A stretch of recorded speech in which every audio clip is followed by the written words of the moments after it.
Corona नमस्ते। मैं हूं doctor K Agarwal. Greetings from Medtalks and Heart Care Foundation of India. India में 112 cases, सब लोग डर रहे हैं, पैनिक हो रहा है। डर तो ठीक है लेकिन पैनिक नहीं। सुबह से लेकर शाम तक हेल्पलाइन के अंदर में एक ही मैसेज, मेरा टेस्ट करा दो, मेरा टेस्ट करा दो। प्राइवेट डॉक्टर्स मुझे भगा रहे हैं, गवर्नमेंट के डॉक्टर्स कहते हैं कि हम टेस्ट नहीं करेंगे।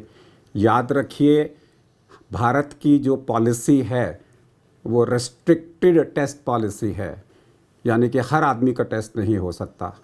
टेस्ट उन्हीं का होगा जिनको हमारे क्राइटेरियाज फिट होते हैं। Criteria is fever and cough plus minus breathlessness. हमारे क्राइटेरिया में जुकाम नहीं है, हमारे क्राइटेरिया में नेज़ल डिस्चार्ज नहीं है, स्नीजिंग नहीं है। अगर आपको बुखार है और बुखार के साथ में खांसी है और साथ में ब्रेथलेसनेस हो रही है और आपकी ट्रैवल हिस्ट्री है किसी ऐसे देश में जहां ये बीमारी फैली हुई है, या फिर आपके घर के आसपास कोई आदमी को कोविड-19 की बीमारी है, तभी आपका टेस्ट होगा। इसलिए आपको हाबड़ ताबड़ करने की ज़रूरत नहीं है। डॉक्टरों को फ़ोन पे बात करो और बोलो कि मेरे को जो स्वाइन फ्लू जैसी बीमारी H1N1 की हो रही है उसको मैं कैसे इलाज करूं।